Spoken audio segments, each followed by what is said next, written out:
know, I'm not entirely historically accurate right now wearing this uniform, but welcome to episode 20. Yes, that's right, we've done it. We've gotten to episode 20 of Tank Chats, you guys. So, your eyes do not deceive you from the intro. We're actually going to climb inside and take a look at this tank today. So, kind of a special edition episode for number 20 for you guys. So, stay tuned. We're going to take... So today, if you haven't figured out, we're taking a look here at the M3A1 Stuart. The reason why we know this is A1 variant is because of the hull-shaped design, and it's also got the other 30 caliber machine gun mount. So this vehicle was produced from 1941 to 1944. It was developed around the time of 41. It was designed to replace the M2 Light. What they did is they upgraded the suspension, upgraded the recoil mechanism, and they had kind of upgraded the armor. So the reason why I was going to stick the armor is because you had 44 millimeters here on the lower front plate, 38 on the upper part of the hull. You can see the thickness right here, and then on the turret it had 51 millimeters, so the same amount of armor as a Sherman pretty much for the turret. So these, oh my gosh, these things were used everywhere. So these were used as part of the Lend-Lease program. The British actually really loved them. It was named the Stuart by the U.S. after General Jeb Stuart, but the British actually called it. And my wife's going to like this, as well as any of y'all who have a significant other out there. This one was called the Honey, because the British actually liked this so much because it worked well in the deserts in North Africa. These things could do up to 45 miles per hour, took the speed governor off, but standard was around like 36, 40. And they could do up to 45, and for the time, this was a decent tank. These could go up against German armor until you start getting into later parts of the war. So that's why the British liked them so much. Because they were used very well effectively in the deserts of North Africa. They were used in the Sicily, Salerno, Italy, all that. Pretty much by everybody and their mother. We gave these to the Russians, we gave them to the British, gave them to pretty much anybody of our allies that tried to help us in World War II. French, all used Stuarts, and of course, a lot of backbone of our cavalry consisted of the Stuart tank. So you would see these leading actually the charge scouting into the Rhineland all the way up into 1945. But by then they were being phased out, being replaced by the M5 and the M24 chaplain, which we've done a video on before. So that pretty much does it for the history of this vehicle. These were used up by third world countries all the way up until like the 60s. Pretty reputable for a now considered obsolete light tank, but nonetheless, good story behind it. So with that, we're going to hop into the tour of the vehicle.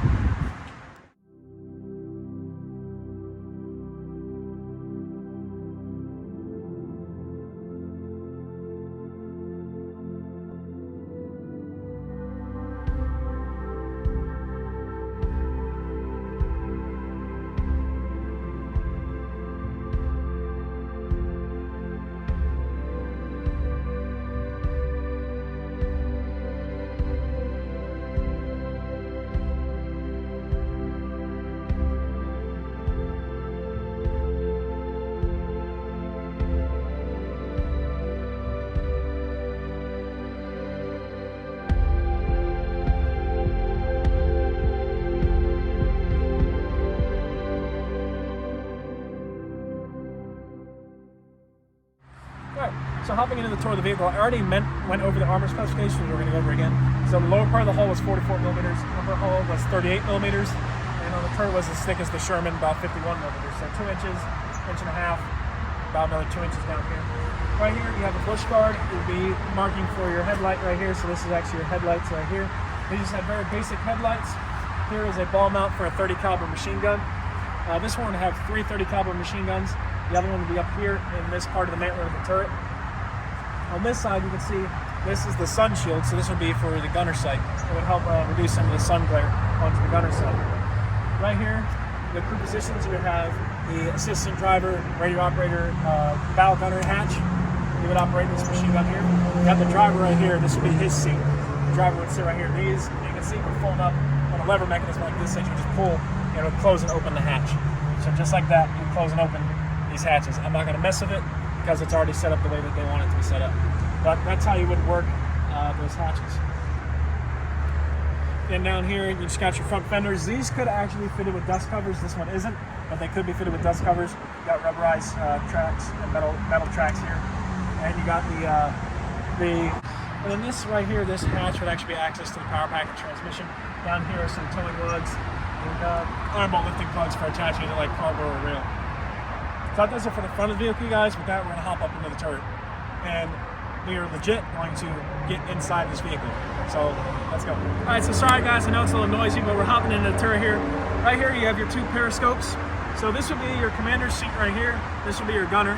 As we said earlier, the sun shield is down here on the main lid, so the gunner sight would be here. Your extra 30 caliber machine gun. Then you got the M5 37mm cannon. So these are your periscopes for your gunner and your commander. And they have these triangular hatches that would open like this. Give you access into the turret and into the vehicle. So both of these would actually flip open, like so. Now give you access inside of the turret.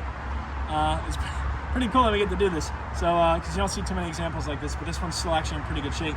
So, we're legit. Cameraman and I are going to take a break. We're going to actually get down inside the turret. All right, so legit hopping inside the vehicle, inside the turret. Where I'm standing is what would be the commander's seat. So the commander would sit in here. This is probably actually really nice for canceling out the noise of the highway. This is where the commander would sit. And he would actually act as the loader in this situation. So he would be looking out through his periscope here, where I'm actually looking right now.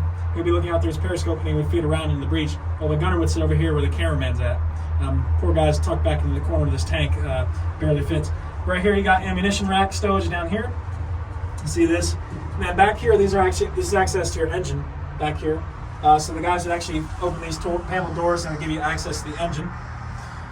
Behind the cameraman there is the power pack and transmission. You can swing out here, hand me that. Swing that around, you have access to the power pack and transmission. And this is your view from the co-driver's seat. He would have his ball mount 30 caliber machine gun down there. You can see right there. Over here would be the driver's station. You can see his dash right there, his little dash, and this would be the view from his seat. You can see their periscopes and their hatch. And then you got stowage panels on the side, and pretty interesting. These are actually for caliber 45 ammunition. So these are actually for pistol magazines, which is very interesting. So tankers usually issue a sidearm, but they could also have like a grease gun or something like that. Right here, there's actually, it says spot for a canteen. So you can put a canteen there, but right out there, you'd be looking out to see, that's the gunner sight, looking out through there. And the sun shield that we showed from the outside helps reduce the sun. You still see it comes in, but not as bad. Then over here, you can see the mounts for the other 30 caliber machine gun. I'm going to give you guys a rear view of the cameraman. Say hello, Mr. Ford. Hello. He actually has a back up against the wall here. This is a turret cutoff switch, I think. They would have ammunition stored around the turret and down in the hull. So you would have the commander standing here and the gunner standing here. So he'd actually be sitting or standing right where he is, looking out through the gunner sight. I'll be throwing around into the breech while we would be firing from here.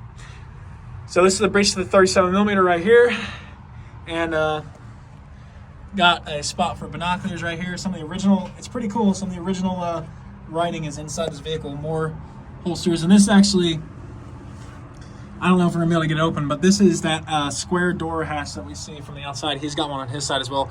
They would actually, no, that's rusted shut, but they would feed ammo through here, or they would throw casings out, and they would help them load the ammunition, and it would be stowed right down behind where the cameraman is. You guys can see that rack there. I think down here is a sort of fire extinguisher, CO2 suppression system. You got a bunch of steel cables and crap down here. Basically, all this would just help the crew in the turret. You see the turret ring here, all along here.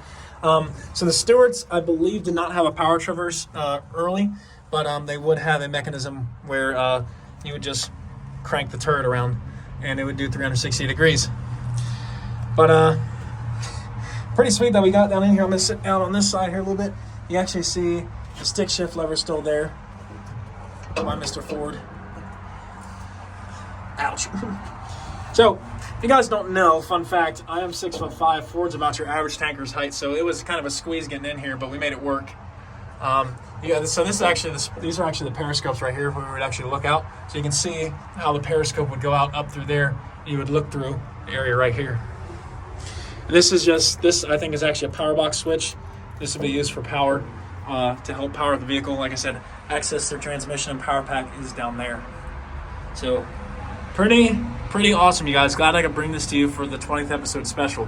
So if you guys notice anything that I didn't, here's your elevation and depression gears. And of course the turret would do 360 degrees. So if you guys spot anything interesting that I did not cover, please let me know or brush me up on some facts. But that's going to do it for the quote-unquote the turret, you guys. So with that, we're going to hop out and get to the side of this vehicle. So hopping into the side of the vehicle after we struggled to get out of the turret. So as I said earlier, from the inside, that's where they saw an access handle would open this hatch right here, which would allow for feeding ammunition in and out and also ventilating the crew. Right here, you have a hydromatic 4-speed suspension system, vertical volute spring suspension system, but the gear shift was hydromatic 4 speeds, 4-speed forward and 1 reverse. So that's what these are, and then you got your standard track links here with the rubberized pieces. And the vertical volute spring suspension was the same as on the Sherman, just this is a modified light tank version. And because we haven't switched the main battle tank doctrine, we're still kind of in World War II era. The drive sprocket is in the front, and the support row wheels in the back, with the other support wheels up here.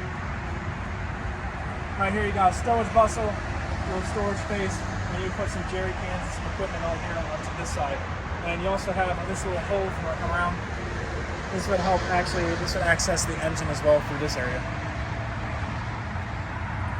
Alright, so that does it for the side, you guys. We're going to hop into the back. So hopping into the back of the vehicle, right here you actually have access panels to where the engine would be. And this one is, fittingly enough, is actually open. The engine has been completely gutted, but come up here and take a look. So in here would be space for 2 twin Cadillac 42 series engines. That would give this baby about 220 horsepower. As you see, the access doors to inside the vehicle that we looked at earlier. So if you want to actually get in there and kind of take a look through the engine, this will power this baby, like I said, up to about 45 miles per hour max speed, and normal speed reading about 36 miles per hour.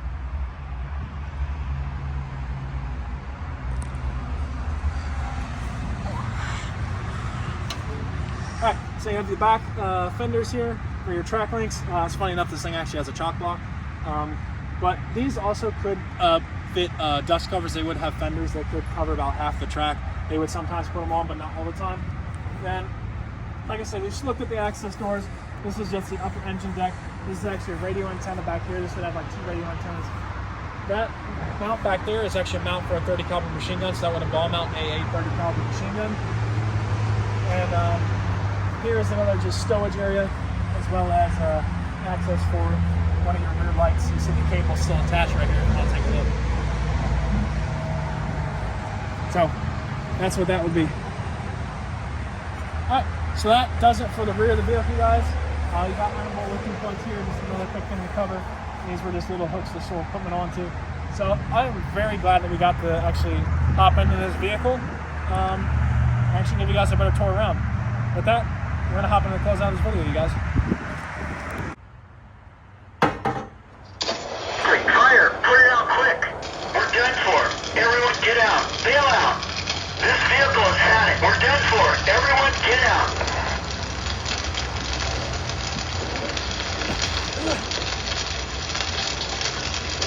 Guys, we're bailed out. We gotta run. With that, you guys, we bailed out successfully. Thank you for tuning in to a special episode, episode 20 of Tank Chats. And thank you for tuning in. We'll see you in the next one. Peace.